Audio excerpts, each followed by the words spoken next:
క్రీస్తునందు ప్రేమైనటువంటి సహోదరి సహోదరులకు ప్రభునామంలో మీ అందరికీ కూడా నా హృదయపూర్వక వందనాలు తెలియజేస్తూ ఉన్నాను. ఈ సమయంలో కొద్ది నిమిషాలు మనం దేవుని యొక్క వాక్యాన్ని నేర్చుకుందాం. ఇశ్రాయేల్ ప్రజలు ఐగుప్తు యొక్క బానిసత్వంలో ఉన్నప్పుడు ఇశ్రాయేల్ ప్రజలు పెట్టినటువంటి మొర, వారు చేసినటువంటి విజ్ఞాపనలు దేవుడు తన సన్నిధి చేర్చుకొని ఆ ప్రజలను విడిపించడానికి దేవుడు దైవజనుడైనటువంటి మోషేను లేవనెత్తుతాడు. మోషే ఫరో ఎదుట అనేక రకమైనటువంటి అద్భుతాలు మహత్కార్యాలు చేసిన అనంతరము దేవుడు వారిని ఆ ఐగుప్తు యొక్క బానిసత్వం నుంచి వారిని విడిపిస్తాడు. మోషే సహోదరుడైనటువంటి అహరోను, అలాగే మోషేకు సహోదరిగా స్త్రీలలో ఒక ప్రవక్తినిగా ఉన్నటువంటి ఆమె మిరియాము అనేటువంటి ఆమెను మనం చూస్తాం.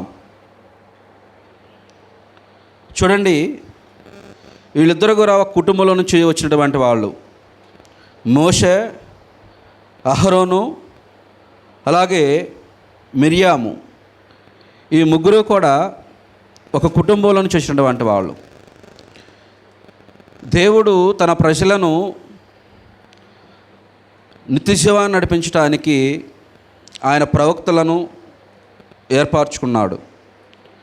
అలాగే పాత నిబంధన ప్రకారము ఇశ్రాయేల్ ప్రజలు పాలు తేనెలు ప్రవహించేటువంటి దేశమైనటువంటి కనాను దేశం, అనగా పరలోక రాజ్యాన్ని వారికి నడిపించడానికి, ఆ పాలు తేనెలు ప్రవహించేటువంటి దేశము కనాను దేశము పరలోక రాజ్యంతో మనం సరిపోల్చుకోవచ్చు. అయితే ఈ క్రమంలో ప్రజలను నడిపించేటువంటి క్రమంలో దేవుడు మోషేను గొప్పగా వాడుకున్నాడు.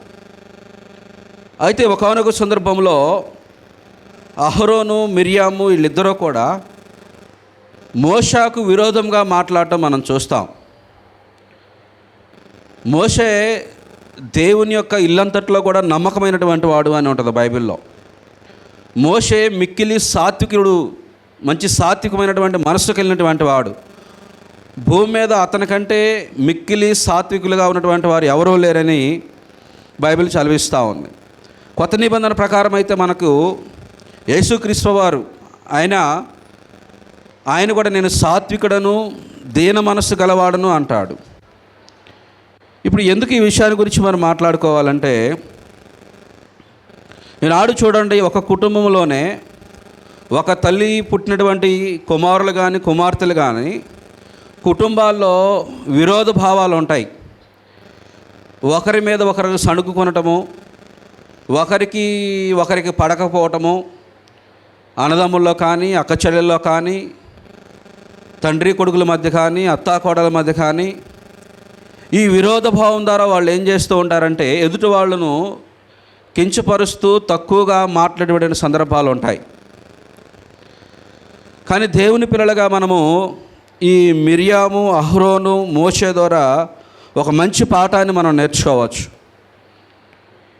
చూడండి, ఒకసారి మనం లేఖనాలు పరిశీలన చేద్దాము. సంఖ్యాకాండం 12వ అధ్యాయము మొట్టమొదటి వచనం నుంచి మనం చూసినట్లయితే, మోషే కూషు దేశపు స్త్రీని పెళ్లి చేసుకుని ఉండిన గనుక అతడు పెళ్లి చేసుకున్న ఆ స్త్రీని బట్టి మిరియాము, అహరోనులు అతనికి విరోధముగా మాట్లాడిరి. అహరోను, మిరియాము అతనికి విరోధముగా మాట్లాడిరి. మోషే ఆయన మొట్టమొదటిగా మరొక ఆమెను వివాహం చేసుకుంటాడు. ఎవరామె? ఒకసారి నిర్గమాకాండం మీరు చూడండి. నిర్గమాకాండంలో మీరు చూస్తే సిప్పోరాను మోషే పెళ్లి చేసుకుంటాడు. 2వ అధ్యాయము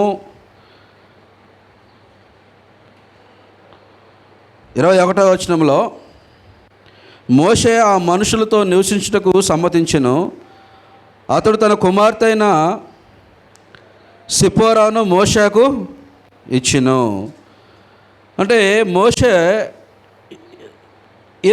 ఇత్రో కుమార్తె అయినటువంటి ఆమెను సిప్పోరాను మొట్టమొదటి వివాహం చేసుకుంటాడు.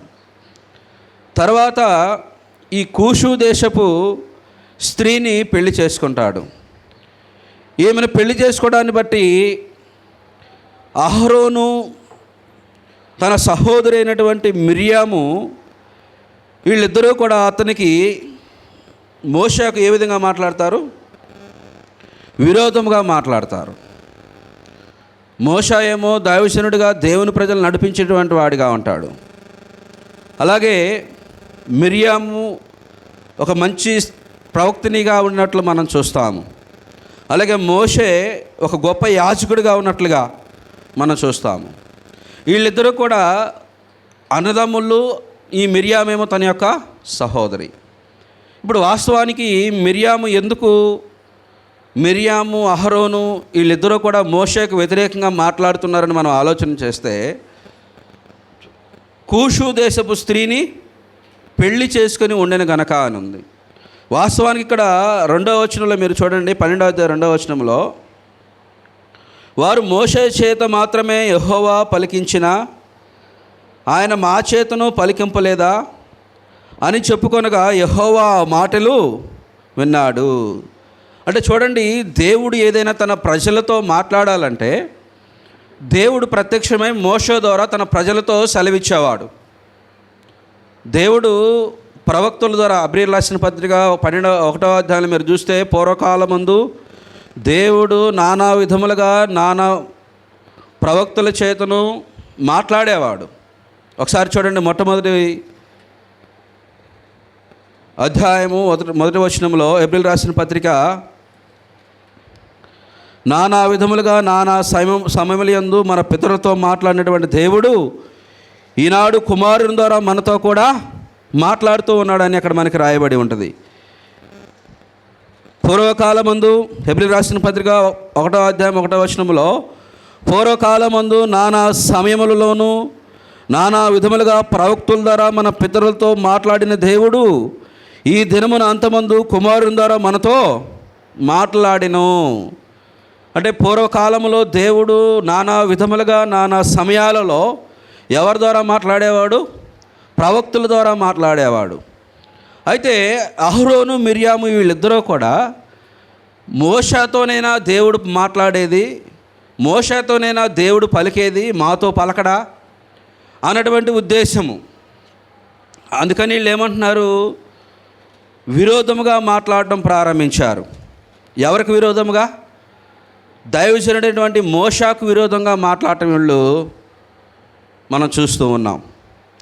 అందుకే ఇక్కడ ఏమని రాయబడి ఉందంటే, వాళ్ళు ఏమంటున్నారంటే, వారు మోషే చేత మాత్రమే యెహోవా పలికించిన ఆయన మా చేతను పలికింపలేదా అని చెప్పుకొనగా యెహోవా మాటలు విన్నాడు. చూడండి, మనలో కూడా కుటుంబంలో ఒకరికంటే ఒకరు గొప్పగా ఉన్నప్పుడు ఎదుటి వాళ్ళు వారి మీద అసూయ పడతా ఉంటారు, ఓర్చుకోలేరు. అది ఏ విషయంలో అయినా సరే, అన్నదమ్ములు కానీ, అక్కచెల్లెలు కానీ, అత్తాకోడల మధ్య కానీ, వాళ్ళు చేసినటువంటి తప్పిదాన్ని మనసులో పెట్టుకొని, అది ఏదైనా సరే అది మనసులో పెట్టుకొని ఏదైనా సమయం వచ్చినప్పుడు ఆ విషయాన్ని వీళ్ళు దృష్టిలో ఉంచుకొని వాళ్ళకి విరోధంగా మాట్లాడుతూ ఉంటారు. వాస్తవానికి కూషు దేశపు స్త్రీని పెళ్లి చేసుకున్నది కాబట్టి కాదు, కానీ ఎందును బట్టి వీళ్ళు మాట్లాడుతూ ఉన్నారంటే, మోషేతోనే మాత్రమేనా దేవుడు మాట్లాడేది, మాతో మాట్లాడా? అంటే మోషే మాత్రమేనా ప్రవక్తగా ఉండేది, మేము కాదా అని వీళ్ళిద్దరూ కూడా ఆ స్త్రీని వివాహం చేసుకున్నాడు అనేటువంటి ఉద్దేశంతో మాట్లాడుతూ ఉన్నారు. వాస్తవానికైతే దేవుడు మాట్లాడేది మీతో కాదు, నాతో కూడా మాట్లాడతాడు. మేము కూడా ప్రజలను నడిపించేటువంటి ఆ స్థితిగతులు మేము కలిగి ఉన్నామన్నటువంటి వేరొక ఉద్దేశం వీళ్ళకున్నది. కానీ వాస్తవానికి వీళ్ళు మోషేకు తెలియకున్నట్లుగా ఏ విషయాన్ని తీసుకొచ్చారు? కూషు దేశపు స్త్రీని పెళ్లి చేసుకుని ఉండిన గనుక అతడు పెళ్లి చేసుకుని ఆ స్త్రీని బట్టి మిర్యామును అహరోనును అతనికి విరోధముగా మాట్లాడుతూ ఉన్నారు. విరోధంగా మాట్లాడుతున్నారంటే అతను చెప్పినటువంటి మాటను తిరస్కరించటము, మోషే చెప్పినటువంటి ఏ మాట అయినా సరే తిరస్కరించటము. ఇప్పుడు మోషే ఎవరు? దేవుడు ఏర్పరచుకున్నటువంటి ఒక గొప్ప దైవజనుడిగా ఉన్నాడు. మన జీవితాల్లో కూడా కొన్ని సందర్భాల్లో దేవుని యొక్క మాటకు వ్యతిరేకంగా మనం మాట్లాడకూడదు. అలాగే దేవుని పిల్లలుగా మనము కుటుంబ సభ్యుల్లో కానీ సంఘంలో కానీ ఎదుటి వాళ్ళకి వ్యతిరేకంగా విరోధభావంగా మనం మాట్లాడకూడదు. క్రైస్తవులుగా మనం ఎప్పుడూ కూడా దీన మనస్సును, తగ్గింపు స్వభావాన్ని మనం కలిగి ఉండాలి. మన ప్రవర్తన బట్టి, మన స్థితిగతులను బట్టి ఎదుటి వాళ్ళు హర్ట్ అయ్యేటువంటి ప్రమాదం ఉంటుంది. అంటే వాళ్ళు బాధపడేటువంటి పరిస్థితులు ఉంటాయి. కాబట్టి మనం చాలా జాగ్రత్తగా ఉండాలి. దేవుని పిల్లలుగా మనసులో ఒకటి ఉంచుకొని పైకి వేరొక విషయాన్ని బట్టి మనము వాళ్ళతో వ్యతిరేకంగా మాట్లాడామనుకోండి, కానీ దేవుడు తప్పకుండా ఆలకిస్తాడు. దేవుడికి సమస్తము తెలుసు. ఇక్కడ అదే చూడండి, ఇక్కడ ఏమంటున్నాడో, ఈ మాటలు కూడా ఎవరు విన్నారంట? 3వ వచనంలో యెహోవా ఆ మాట వినిను. కాబట్టి ఏమంటున్నాడంటే మోషే గురించి, మోషే భూమి మీద ఉన్న వారందరిలో మిక్కిలి సాత్వికుడు. యెహోవా మీరు ముగ్గురును ప్రత్యక్షపు గుడారమునకు రండని హఠాత్తుగా మోషే అహరోనును మిర్యాములను ఆజ్ఞాపించును. ఆ ముగ్గురు రాగా యెహోవా మేఘస్తంభములో ప్రత్యక్షమై గుడారం యొక్క ద్వారమునొద్ద పిలిచి అహరోను మిర్యాములను పిలిచెను. వారిద్దరూ రాగా ఆయన నా మాటలు వినుడి, మీలో ప్రవక్త ఉండిన యెడల యెహోవానకు నేను దర్శనమిచ్చి అతడు నన్ను తెలుసుకున్నట్టు కలలో అతనితో మాట్లాడుదును. నా సేవకుడైన మోషే అట్టివాడు కాడు, అతడు నా ఇల్లంతట్లో నమ్మకమైనటువంటి వాడు. మోషే ఎలాంటి వాడంట? ఇల్లంతట్లో అంటే తన ప్రజలను దేవుని వైపు తిప్పి దైవికమైనటువంటి మార్గంలో నడిపించడానికి మోషే నమ్మకమైనటువంటి వాడుగా ఉన్నాడు. కాబట్టి దేవుడు మోషేతో మాట్లాడుతూ ఉన్నాడు. మోషేతో మాట్లాడుతూ ఉంటే వీళ్ళు అంటున్నారు, అహరోను మిర్యాము, దేవుడు మాట్లాడేది మోషేతోనేనా, మాతో మాట్లాడడా, మేము కాదా దేవుని పిల్లలము అని వీళ్ళు వ్యతిరేకంగా విరోధముగా మోషేతో మాట్లాడుతూ ఉన్నారు. అంత మాత్రమే కాదు, అతడు కూషు దేశపు స్త్రీని పెళ్లి చేసుకుని ఉన్నాడని ఆ స్త్రీని బట్టి నిందించి మాట్లాడడము దేవుడు చూశాడు. అప్పుడు అన్నాడు దేవుడు, ఈ మాటలు ఆలకించి వాళ్ళ ముగ్గురిని కూడా ప్రత్యక్ష గుడారం దగ్గరికి పిలిచాడు. పిలిచి దేవుడు ఏమంటున్నాడంటే, మోషే ఎటువంటి వాడంట? మిక్కిలి సాత్వికుడు. భూమి మీద ఉన్నటువంటి వారందరిలో కూడా మిక్కిలి సాత్వికుడు. అంటే ఎవరిని కూడా ఎదురాడి దూషించి మాట్లాడేటువంటి వాడు కాదు, కఠినమైనటువంటి మనసు కలిగినటువంటి వాడు కాదు మోషే. మత్తయి సువార్త 11వ అధ్యాయంలో కూడా చూడండి, యేసుక్రీస్తు వారి గురించి ఏమని ఉంటుంది?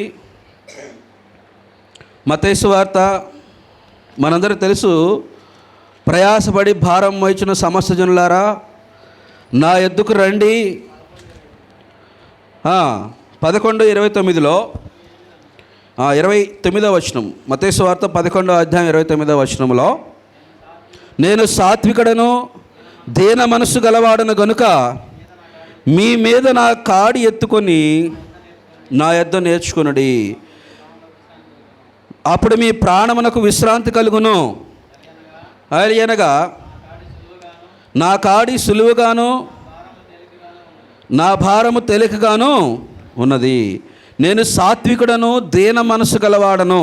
ఎవరి మాట చెప్తుంది? ప్రభు అయినటువంటి యేసుక్రీస్తు ప్రభువారు. అలాగే ఇక్కడ దేవుడు మోషేతో ఏమంటున్నాడంటే, మోషే గురించి ఏమని సాక్ష్యం ఇస్తూ ఉన్నాడంటే, సంఖ్యాకాండం 12వ అధ్యాయం 3వ వచనంలో, మోషే భూమి మీద ఉన్న వారందరిలో కూడా మిక్కిలి ఎలాంటి వాడంట? సాత్వికుడు. అంటే చాలా మంచి స్వభావం కలిగినటువంటి వాడు, తగ్గింపు స్వభావం కలిగినటువంటి వాడు మోషే. ఇప్పుడు ఈ మోషేకి వ్యతిరేకంగా ఎవరు మాట్లాడుతున్నారు? తన సహోదరి మిర్యాము మాట్లాడుతూ ఉంది. అలాగే తన సహోదరుడు అహరోను మాట్లాడుతూ ఉన్నారు. ఏమని? దేవుడు మాట్లాడేది నీతోనేనా, మాతో మాట్లాడా? చూడండి, కొన్ని సందర్భాల్లో దేవుని పిల్లలుగా స్థానిక సంఘాల్లో కూడా కొంతమంది అంటూ ఉంటారు, అతను చెప్తే మేము వినేదేంటి? మంచి మాట అనేది ఎవరు చెప్పినా కానీ వినటం అనేది మంచిది. అందరూ మేలైనది అనుసరించి పాటించడం అనేది స్థానిక సంఘంలో మంచి విషయము. అలాగే ఒక వ్యక్తి మాట్లాడాడని అతను చెప్పిన మాట మనం వినకూడదు, నేను చెప్పే మాట వినాలి అని అతనికి వ్యతిరేకంగా మనం మాట్లాడకూడదు. అంటే మంచి అనేది అందరూ స్వీకరించడం మంచిదే. కానీ వీళ్ళు ఏం చేస్తూ ఉన్నారంటే మోషేతో మాత్రమే దేవుడు మాట్లాడుతూ ఉన్నాడు, మాతో మాట్లాడడా, మేము కాదు ఆ సేవకులము అన్నటువంటి విధంగా విరోధంగా మాట్లాడటం మొదలుపెట్టారు. కానీ దేవుడు అంటున్నాడు, మోషే గురించి సాక్ష్యం ఇస్తున్నాడు, మోషేతో మీరు వ్యతిరేకంగా విరోధంగా మీరు మాట్లాడుతున్నారు కదా, ఒకసారి మోషే గురించి మీరు ఆలోచించండి. ఈ మోషే ఎలాంటి వాడంటే చూడండి, మిక్కిలి సాత్వికుడు, భూమి మీద ఉన్న వారందరిలో కూడా మిక్కిలి సాత్వికుడు. కాబట్టి ఆ ముగ్గురిని ప్రత్యక్ష గుడారం మీదకు పిలిచాడు దేవుడు. పిలిచి ఏమంటున్నాడో చూడండి, 6వ వచనం చూడండి. వారిద్దరూ రాగా ఆయన నా మాటలు వినుడి, మీలో ప్రవక్త అయి ఉండిన యెడల యెహోవానగు నేను దర్శనమిచ్చి అతడు నన్ను తెలుసుకున్నట్టు కలలో అతనితో మాట్లాడుదును, నా సేవకుడైన మోషే అటివాడు కాదు. అంటే దేవుడు ఏదైనా మాట్లాడాలంటే డైరెక్ట్గా అంటే తన సేవకులతో మాట్లాడటము, ప్రత్యక్షమే మాట్లాడటం మనం చూస్తూ ఉన్నాము. కానీ మోషే ఎలాంటి వాడంట, అతను నా ఇల్లంతట్లో కూడా నమ్మకమైనటువంటి వాడు. నేను గూఢభావములతో కాదు, దర్శనమిచ్చి ముఖాముఖిగా అతనితో మాట్లాడుదును, అతడు యెహోవా స్వరూపము నిదానించి చూసును. కాబట్టి నా సేవకుడైన మోషేకు విరోధముగా మాట్లాడుటకు మీరేలా భయపడలేదనెను. మోషేకు వ్యతిరేకంగా మీరు మాట్లాడేటప్పుడు మీరు ఎందుకు భయపడలేదు అని దేవుడు అహరోను మిర్యాముతో మాట్లాడుతూ ఉన్నాడు. మన జీవితాల్లో కూడా ప్రియమైన వాళ్ళరా, నోరుంది కదా అని చెప్పేసి మనము ఏది పడితే అది ఎదుటి వాళ్ళు మనం మాట్లాడకూడదు. మనం మాట్లాడేటువంటి మాటలు సాత్వికముగా, మృదువుగా, ఎదుటివానికి క్షమాభివృద్ధి కలిగజేసే విధంగా ఉండాలి. దేవుడు ఒక్కొక్క సమయంలో ఒక్కొక్కళ్ళ ద్వారా తన పని జరిగించుకుంటూ పోతాడు. దేవుని యొక్క సంఘములో అందరూ సమానమే. దేవుని పని జరిగించడానికి తారతమ్యం ఏమీ లేదు. ఎవరికి తలాంతు ఇస్తే వాళ్ళు దేవుని యొక్క సన్నిధిలో పరిచర్య చేయవచ్చు.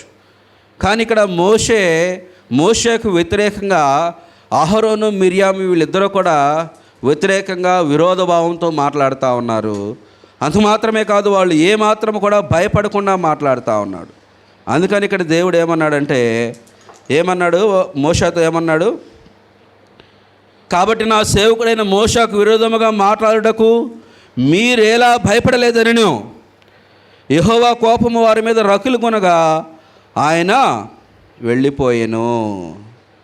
అంటే దేవుడి యొక్క చిత్తాన్ని, దేవుని యొక్క పిల్లలను నడిపించడానికి మోషే తన ఇల్లంతట్లో కూడా నమ్మకమైనటువంటి వాడిగా ఉన్నాడు. హెబ్రీయులకు రాసిన పత్రిక 3వ అధ్యాయంలో మీరు చూస్తే మోషే గురించి ఏమని రాయబడి ఉంటుందంటే అక్కడ ఒకసారి చూడండి. హెబ్రీయులకు రాసిన పత్రిక మనందరూ తెలుసు,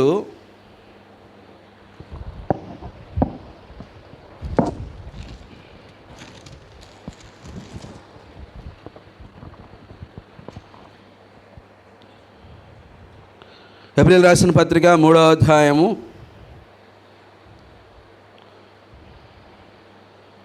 2వ వచనం చూడండి. దేవుని ఇల్లంతట్లో మోషే నమ్మకమైన వాడిగా ఉండినట్లు ఈయన కూడా తన్ను నియమించిన వానికి నమ్మకంగా ఉండెను. అంటే మోషే ఎలా ఉన్నాడంట, దేవుని యొక్క ఇల్లంతట్లో నమ్మకంగా ఉన్నాడు. మనము కూడా దేవుని యొక్క పిల్లలుగా నమ్మకస్తులుగా ఉండాలి. దేవుని యొక్క పనిలో మనము పాలిభాగస్తులై ఘనమైనటువంటి పాత్రలుగా మనం వాడబడాలి. నమ్మకమైనటువంటి వాడంటే ఏంటి, అన్ని విషయాల్లో దేవుడు ఏదైతే చెప్తాడో ఆ పనిని నెరవేర్చడము, సంపూర్ణంగా జరిగించటము. ఇప్పుడు విరోధంగా మాట్లాడింది ఎవరు? వాళ్ళు ఏమన్నా బయట వాళ్ళు బయట వాళ్ళు కాదు, తన కుటుంబంలో ఉన్నటువంటి వారే, తన సహోదరుడు అలాగే తన సహోదరి అయినటువంటి మిర్యాము. ఇప్పుడు ఈ మిర్యాము ఎందుకు ఆ విధంగా మాట్లాడిందంటే మనం చూడొచ్చు, మోషే అంటే ఆమె చాలా ఇష్టపడుద్ది. చూడండి, మోషే పుట్టినప్పుడు ఒకసారి మన నిర్గమాకాండం చూస్తే మోషే ఆ యొక్క జమ్ము పెట్టెలో అతను విధులు పెడుతూ ఉన్నప్పుడు చాలా దగ్గరగా వెళ్ళి అతను పరిశీలించి చూసినట్లు మనం చూస్తాం. నిర్గమాకాండం 2వ అధ్యాయం చూడండి.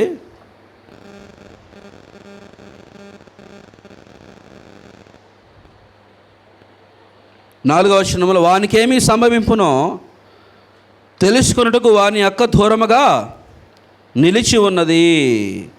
అప్పుడు వాని అక్క ఫరో కుమారుతో, నీ కొరకు ఈ పిల్లవాడిని పెంచుకొనుటకు నేను వెళ్ళి హెబ్రీ స్త్రీలలో ఒక దాదిని పిలుచుకొని వస్తున్నా అనెను. అంటే మిర్యాము కూడా మోషే అంటే చిన్నప్పటి నుంచే ప్రేమ అనేది ఉంది. ప్రేమ అనేది ఉంటుందండి. కుటుంబాల్లో అందరికీ ఒకరి మీద ఒకరికి ప్రేమ అనేది ఉంటుంది. కానీ కొన్ని సందర్భాల్లో అది అసూయగా మారింది. ఒకరికొకరు విరోధభావంగా మాట్లాడుకోవటము, తద్వారా ఈడిపోయేటువంటి పరిస్థితి రావడం జరుగుతూ ఉంటుంది.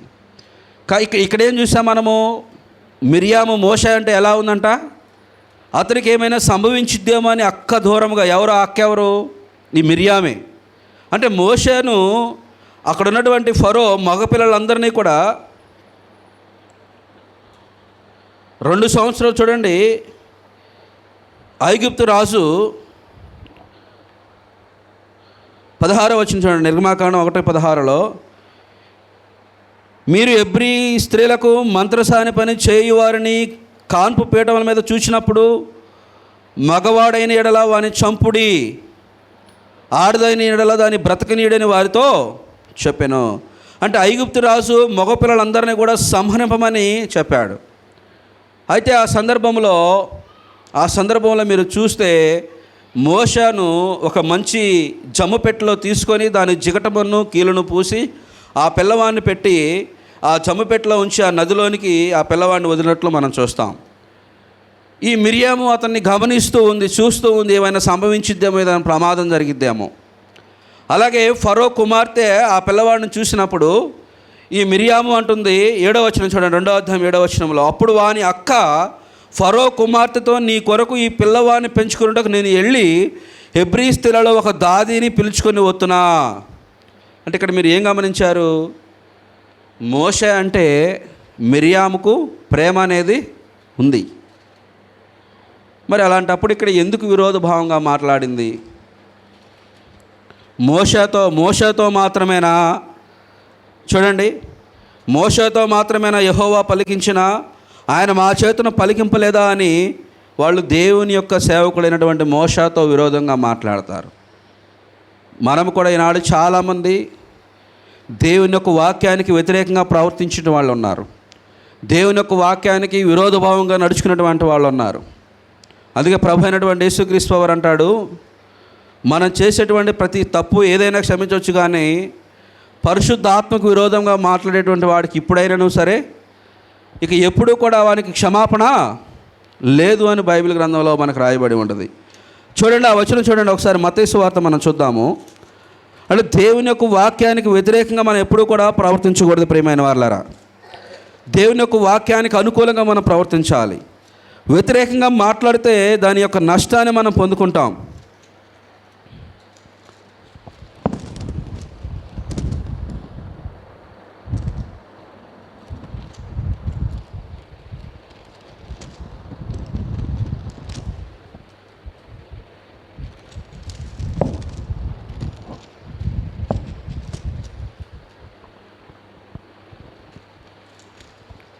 మత్తయి సువార్త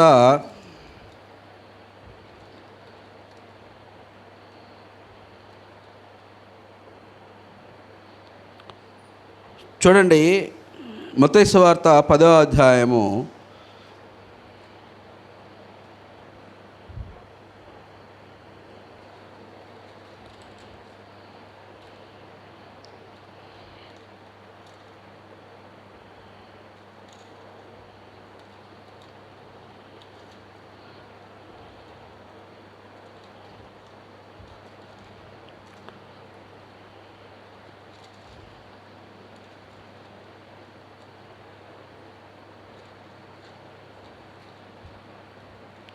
ఇక్కడ ఏమని ఉంటుందంటే, పరిశుద్ధాత్మనికి వ్యతిరేకంగా మాట్లాడేటువంటి వాడికి క్షమాపణ లేదని మనకు రాయబడి ఉంటుంది.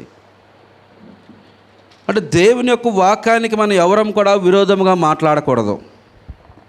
పరిశుద్ధాత్మనికి వ్యతిరేకంగా మనం మాట్లాడకూడదు. దేవుని యొక్క వాక్యాన్ని తగినట్లుగా మనం నడుచుకోవాలి. మన జీవితాల్లో కూడా మనము దేవుని యొక్క వాక్యాన్ని పెడచెవున పెట్టి మన ఇష్టానుసారంగా మనం ప్రవర్తించామనుకోండి, దానివల్ల నష్టాన్ని కూడా మనం పొందుతాం.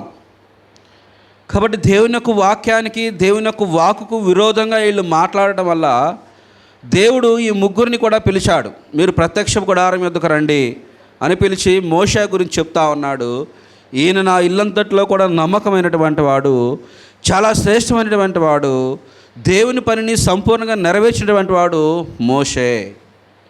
కాబట్టి మోషే చెప్పినటువంటి మాట వీళ్ళు వినకుండా, దేవుడు మోషేతోనే మాట్లాడేది, మాతో కూడా మాట్లాడవచ్చు కదా, మేము కూడా ప్రజలను మంచిదారులు నడిపిస్తాం కదా అని చెప్పేసి దురాలోచన కలిగి వ్యతిరేకంగా మాట్లాడటం మొదలుపెట్టారు వీళ్ళు. కాబట్టి దాని ద్వారా వచ్చినటువంటి నష్టమేందో చూడండి. ఒకసారి మనం సంఖ్యాకాండం చూద్దాం. 12వ అధ్యాయము 9వ వచనం చూడండి. యెహోవా కోపము వారి మీద రగులుకొనగా ఆయన వెళ్ళిపోయాను, మేఘమును ఆ ప్రత్యక్ష గుడారం మీద నుండి ఎత్తబడిను. అప్పుడు మిర్యాము హిమము వంటి తెల్లని కుష్ఠరోగము గలదాయను. అహరోను మిర్యాము వైపు చూసినప్పుడు ఆమె కుష్ఠుగలదిగా కనబడిను. ఏమొచ్చింది ఆమెకు? మిర్యాముకి ఏమొచ్చింది? కుష్ఠరోగము. ఎందుకు వచ్చింది ఈ కుష్ఠరోగము? ఎందుకు వచ్చింది? మోషే, దైవజనుడైన మోషేతో వ్యతిరేకంగా మాట్లాడటము, విరోధభావంగా మాట్లాడటము. అంటే చూడండి, దేవుని యొక్క వాక్యానికి వ్యతిరేకంగా మనం ఎప్పుడు ప్రవర్తించినా కూడా దాని యొక్క ఫలితాన్ని మనం పొందుతాం. అలాగే స్థానిక సంఘంలో ఉన్నటువంటి సంఘ సభ్యులు, పరిశుద్ధులకు విరోధంగా కూడా మనం మాట్లాడకూడదు. ఎందుకంటే మనం దేవుని పోలికగా మనం పుట్టినటువంటి వాళ్ళం. చాలా జాగ్రత్తగా, చాలా మర్యాదగా మన సంభాషణ ఉప్పు వేసినట్లు ఉండాలంటాడు. ఎదుటివానికి మేలుకరంగా ఉండే విధంగా ఉండాలంటాడు. ఇక్కడ ఏమైతే వ్యతిరేకంగా మాట్లాడింది, దేవుని యొక్క కోపము వారిద్దరి మీదకు వచ్చింది. ఎవరి మీదకి? అహరోను మీదకు, మిర్యాము మీదకు వచ్చినప్పుడు ఈమె ఏమైందో చూడండి. మిర్యాము ఏమైంది? అప్పుడు మిర్యాము హిమము వంటి తెల్లని కుష్ఠరోగము గలదాయను. ఆ రోజుల్లో కుష్ఠరోగం వచ్చినటువంటి వారిని నేను గత వారంలో చెప్పాను. ఎక్కడుంచేవాళ్ళు? ఊరు బయట, పాలెం వెలుపల, ఊరి బయట గౌని యొద్ద ఒక గుడారం, అంటే ఒక ఇంటిలో ఆ కుష్ఠరోగం వచ్చినటువంటి ఆమెను, ఎవరైనా సరే వచ్చినటువంటి వాళ్ళని ఉంచేవాళ్ళు. ఇక్కడ ఏమే ఈ కుష్ఠరోగం వచ్చింది, ఈ కుష్ఠరోగం తెచ్చుకుంది.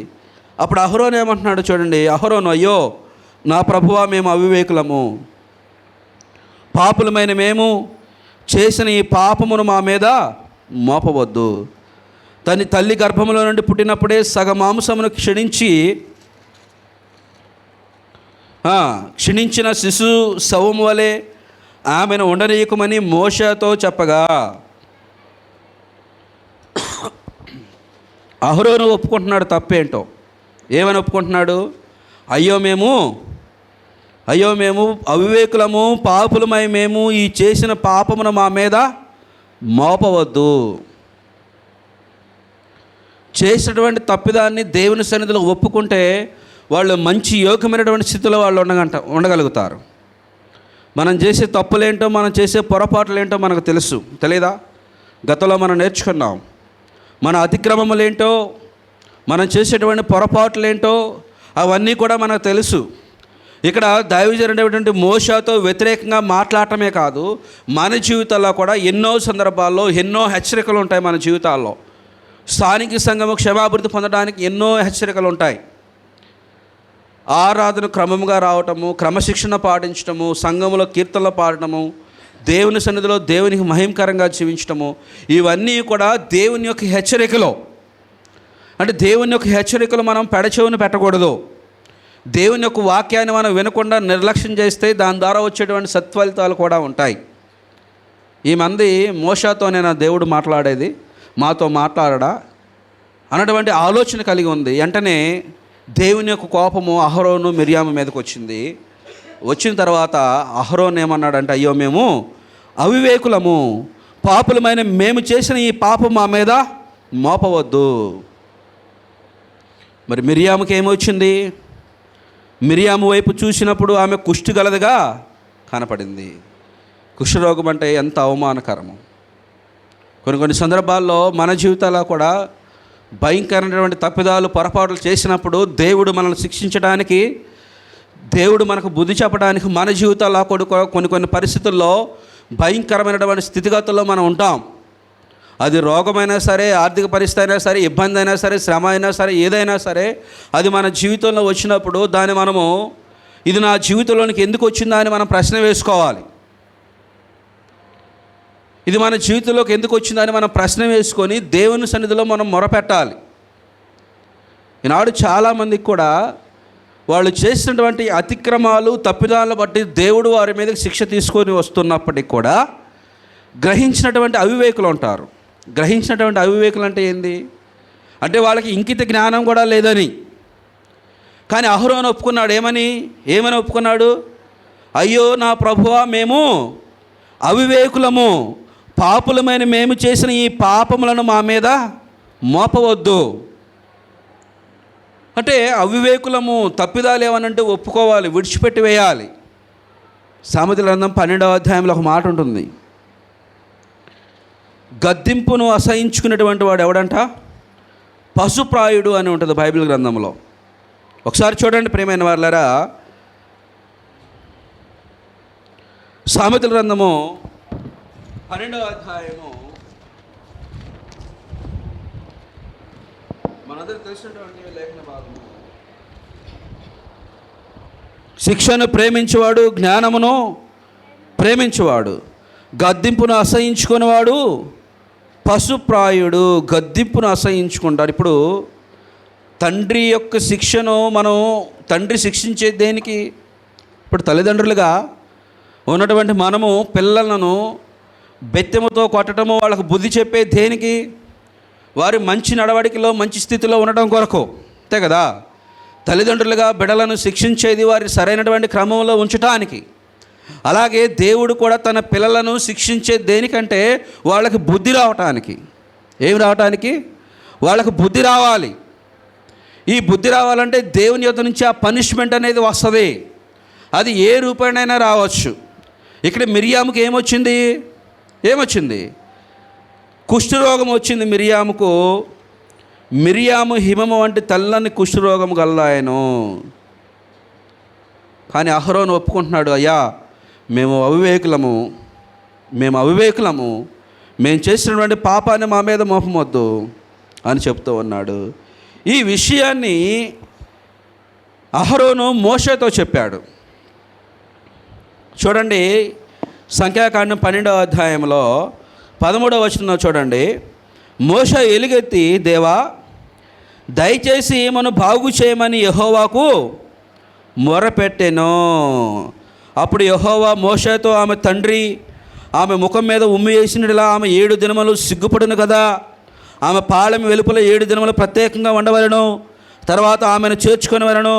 కాబట్టి మిరియాము 7 దినములు పాలెం వెలుపలనే గడపవలను. మిరియాము మరలా చేర్చబడి వరకు జనులు ముందుకు సాగరైరి. తర్వాత జనులు హజరేతులో నుండి సాగి పారాను అరణ్యంలో దిగిరి. మోషే కూడా ఎలుగెత్తి, దేవా దయచేసి ఈమెను బాగు చేయమని యెహోవాకు మొరపెట్టాడు. ఇప్పుడు వాస్తవానికి ఇక్కడ గమనిస్తే మోషే ఏమనుకోవాలి? వీళ్ళిద్దరు నాకు వ్యతిరేకంగా మాట్లాడారు కదా, మోషేతోనా దేవుడు పలికించేది? దేవుడు మాతో మాట్లాడడా? మోషే మాత్రమేనా వీళ్ళకి ప్రవక్తగా ఉండేది? మేము మాత్రం మోషే కంటే గొప్పవాళ్ళం కాదా అని వీళ్ళు అనుకొని మోషేకు విరోధంగా వీళ్ళు మాట్లాడారు కదా. మరి వీళ్ళు విరోధంగా మాట్లాడినప్పుడు మరి మోషే ఏమనుకోవాలి? వీళ్ళకి తగిన శాస్త్రే జరిగింది అనుకున్నాడా?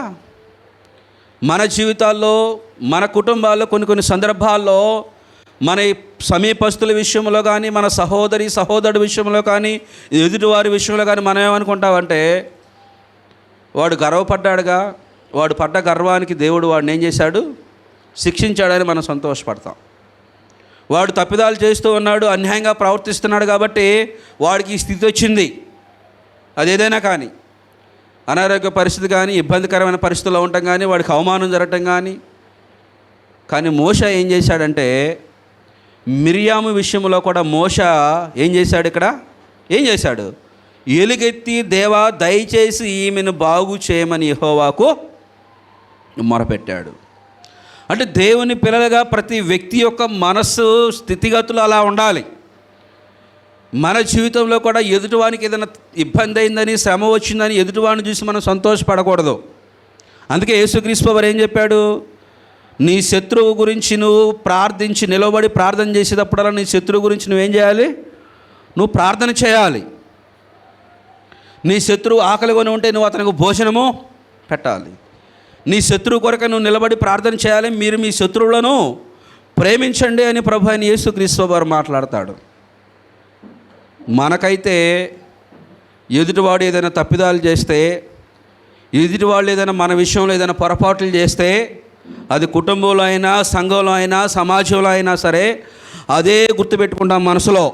పలానప్పుడు ఆమె ఇలా ప్రవర్తించింది కాదు, పలానప్పుడు వాడు నన్ను ఈ విధంగా దూషించి మాట్లాడాడు కాదు, పలానప్పుడు ఈ విషయంలో వీడు అన్యాయం చేశాడు కదా అని మనసులో పెట్టుకొని, వాడికి శ్రమ వచ్చినప్పుడు, వాడికి బాధ వచ్చినప్పుడు మనం ఏం చేస్తామంటే సంతోషపడతాం. సంతోషపడేవాళ్ళు లేరా అండి? ఉన్నారు. కానీ దేవుని పిల్లలుగా మనం అలా ఉండకూడదు. అందుకనే మోషే గురించి ఏమని రాయబడి ఉందంటే, మోషే మిక్కిలి ఎలాంటి వాడంట?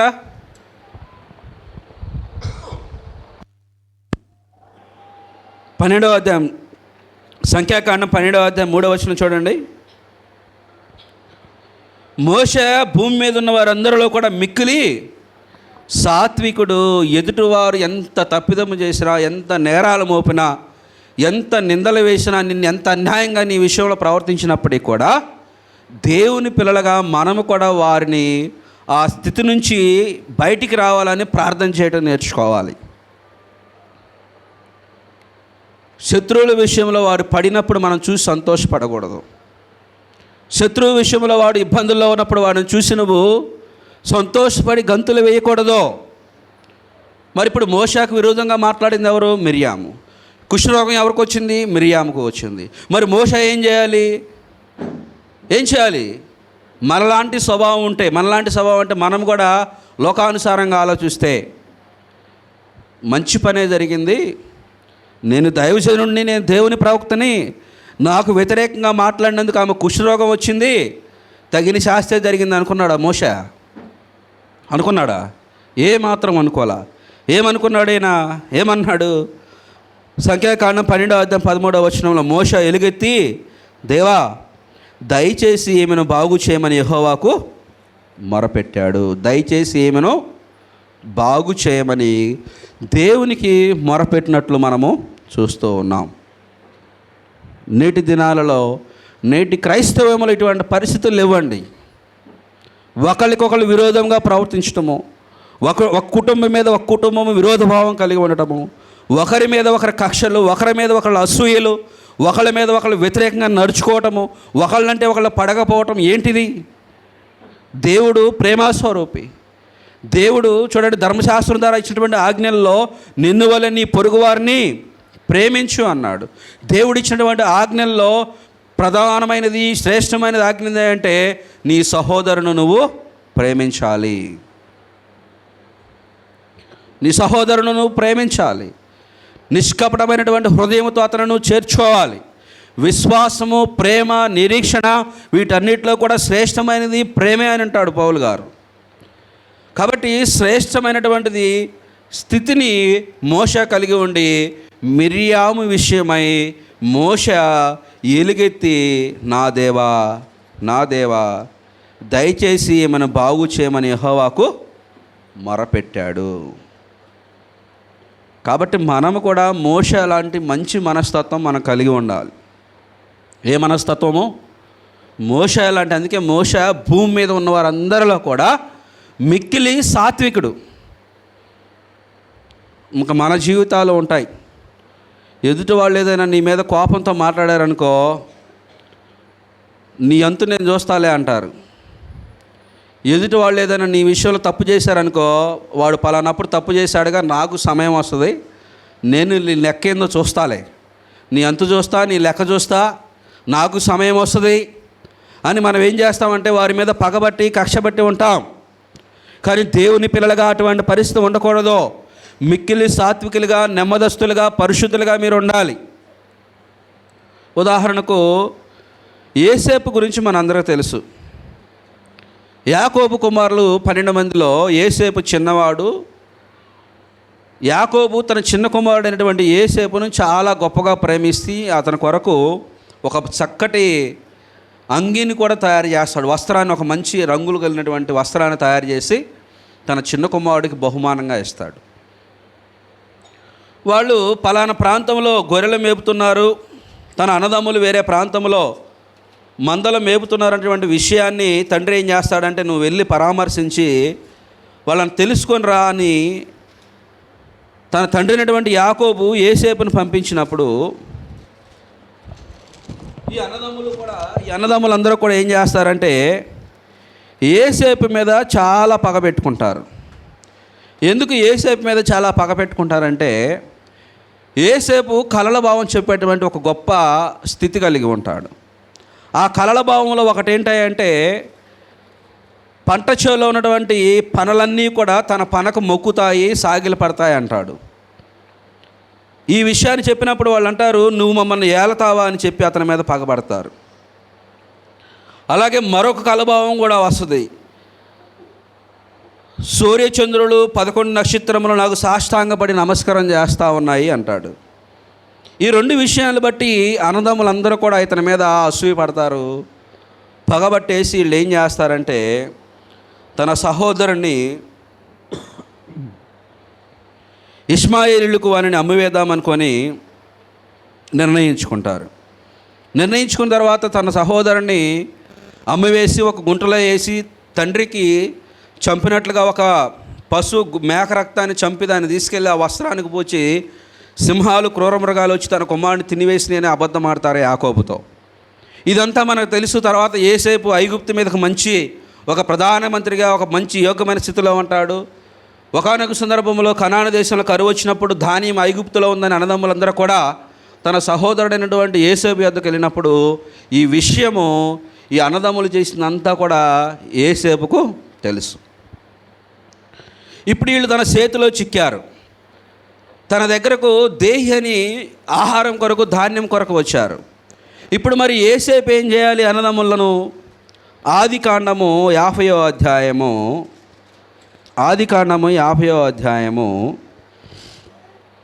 15వ వచనం చూడండి.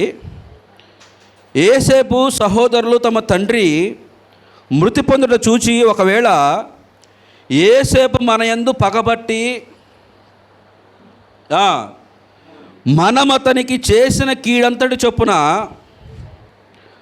మనకు నిశ్చయముగా కీడు జరిగించుననుకొని, అంటే వీళ్ళు ఏమనుకుంటున్నారు, మనం అలానప్పుడు మన సహోదరుని కీడు చేసి అమ్మివేసి అన్యాయం చేశాం కదా, ఇప్పుడు మన సహోదరుడు ఆ పగను మనసులో ఉంచుకొని ఏం చేస్తాడంట, మనం చేసిన కీడంతటి చొప్పున మనకు కూడా నిశ్చయముగా కీడు జరిగించునని అనుకున్నారు ఈ మిగతా అన్నదమ్ములు. కానీ యోసేపు ఏం చేశాడో చూడండి, ఏమంటున్నాడు 19వ వచనం చూడండి. యోసేపు భయపడుకుడి, నేను దేవుని స్థానమందున్నానా? మీరు నాకు చేసిన కీడు చేయని ఉద్దేశించిదిరి కానీ నేటి దినము జరుగుతున్నట్లుగా, అనగా బహు ప్రజలను బ్రతికించినట్లు అది మేలుకే దేవుడు ఉద్దేశించును. కాబట్టి భయపడుకుడి, నేను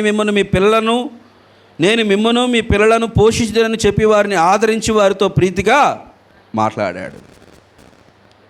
అంటే యోసేపు కూడా ఏ విషయంలో తన సహోదరులు చేసిన విషయాన్ని పగను మనసులో పెట్టుకున్నాడా? వాళ్ళు చేసినటువంటి దురుద్దేశాన్ని, కీడును బట్టి వాళ్ళకి విరోధభావంగా ఏమన్నా మాట్లాడా? ఏమీ లేదు. మనం కూడా అంతే. ఏదో ఒక సందర్భంలో తప్పు చేస్తే సమయాన్న అవకాశం వచ్చినప్పుడు ఇంకొక ఉద్దేశంతో మాట్లాడుతూ ఉంటారు. పల్లెటూరుల్లో మీరు చూస్తే వీధి తగాదాల్లో కొన్ని పరిస్థితుల్లో కుక్క మీదో కోడి మీదో వంకబెట్టి తిడతా ఉంటారు ఎదుటి వాళ్ళని.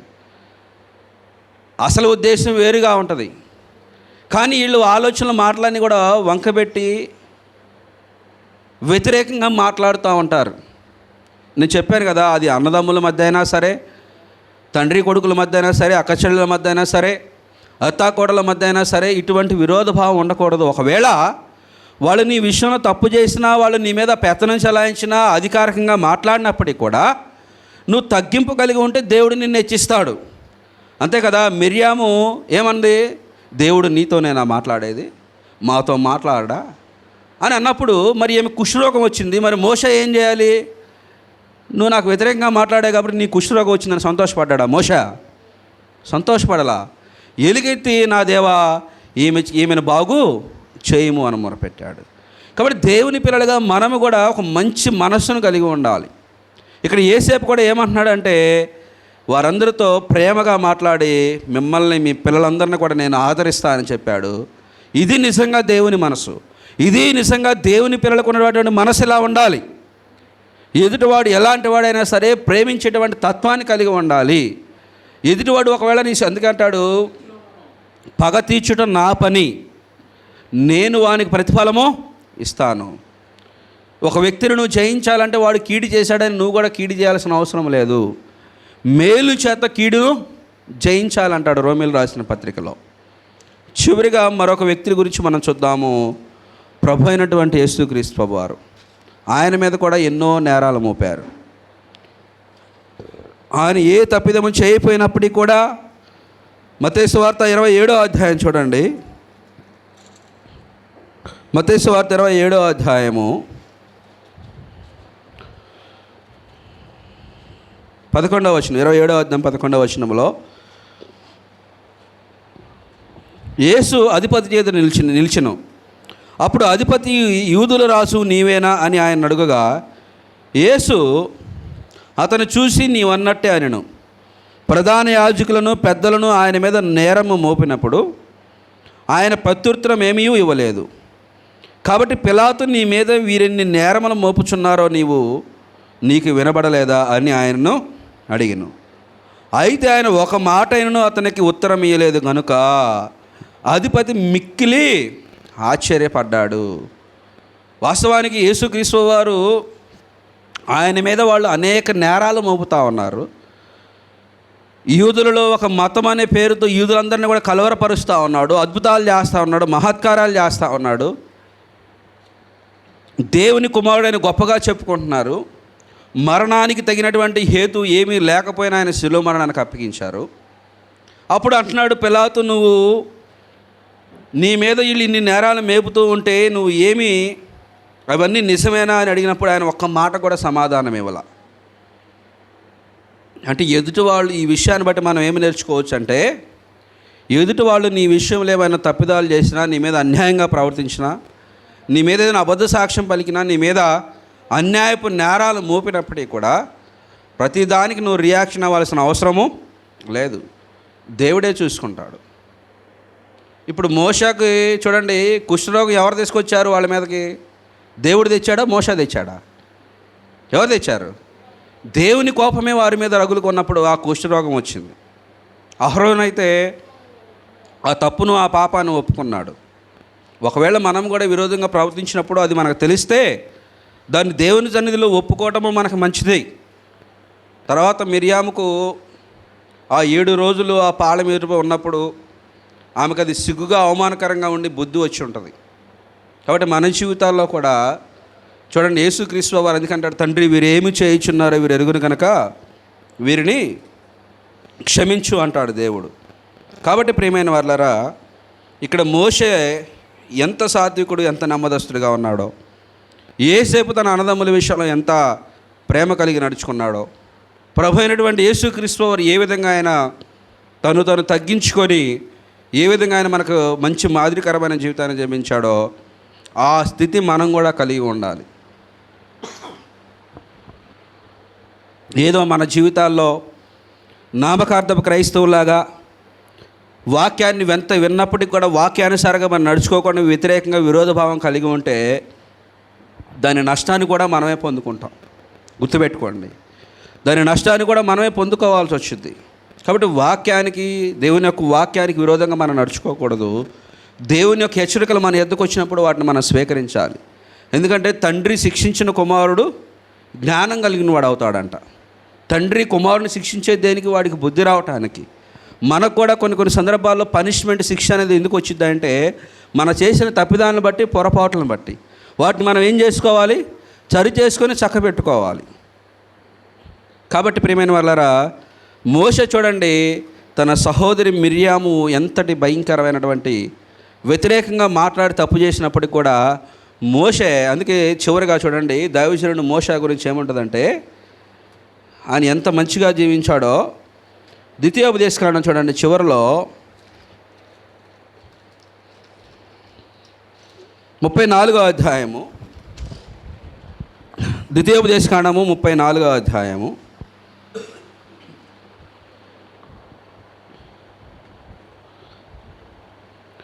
బెత్పయేరు ఎదుట మోయాబు దేశములోనున్న లోయలో అతడు పాతి పెట్టబడెను. అతని సమాధి ఎక్కడనున్నదో నేటి వరకు ఎవరికి తెలియదు. మోషే చనిపోయినప్పుడు 120 సంవత్సరములు ఈడు గలవాడు. అతనికి దృష్టి మాంద్యము లేదు, అతని సత్తువు తగ్గలేదు. ఎవరికి? మోషేకి. అతను పాతి పెట్టినప్పుడు ఎన్ని సంవత్సరాలు అంట? 120 సంవత్సరములు ఈడు కలిగిన వాడు. అతనికి దృష్టి మాంద్యము లేదు, అతనికి సత్తువు తగ్గలేదు. అంటే చనిపోయినప్పుడు కూడా ఒక మంచి బలముతో, మంచి ఆయుష్తో ఆయన సమాధికి వెళ్ళగలిగాడు. ఈ విషయాన్ని బట్టి మనం ఏమి నేర్చుకోవాలంటే, మన జీవితాల్లో, మన కుటుంబాల్లో ఎవరైనా సరే మనకు వ్యతిరేకంగా, విరోధంగా వాళ్ళు జరిగించినప్పుడు, ప్రవర్తించినప్పుడు వాటి గురించి దేవుడే వారికి ప్రతిఫలం ఇస్తాడు, కానీ మనము వాళ్ళకి పనిష్మెంట్ ఇవ్వాల్సిన అవసరమో లేదు. అందుకే అంటాడు కదా, ఇదిగో నేను త్వరగా వస్తూ ఉన్నాను, వాని క్రియల చొప్పున నేను వానికి ప్రతిఫలము ఇస్తాను అని. కాబట్టి మనం అందరం కూడా మంచిగా యేసుక్రీస్తు వారు మనకి ఏ విధంగా మాదిరికరంగా ఉన్నాడో, మోషే ఏ విధంగా మంచి సాత్వికుడిగా, దేన మనసుకు వెళ్ళినటువంటి వాడిగా ఉన్నాడో, యేసేపు తన కుటుంబంలో అన్నదమ్ముల విషయంలో ఏ విధంగా మంచివాడిగా ఉండి వాళ్ళు అతనికి కీడు చేసినప్పటికీ కూడా వాళ్ళతో ప్రేమతో మాట్లాడి దేవుని యొక్క ప్రేమను కనపరిచాడో, అటువంటి స్థితి మనం కలిగి ఉండాలి. ఒకవేళ మనం వ్యతిరేకంగా మాట్లాడి ఆ స్థితిని మనం కనుగొనకుండా అంతే ఉన్నామనుకో, మిరియాములాగా మనం కూడా ఏదో ఒక నష్టాన్ని, దేవుని ఎదురు నుంచి నష్టాన్ని కొని తెచ్చుకునే పరిస్థితి ఉంటుంది. మిరియాముకు సిగ్గు ఎప్పుడు వచ్చింది? కుష్ఠరోగం నుదుట పుట్టినప్పుడు. చూడండి ఆ వచనం చూడండి, ముగించేస్తాను. సంఖ్యాకాండం 12వ అధ్యాయము, సంఖ్యాకాండం 12వ అధ్యాయము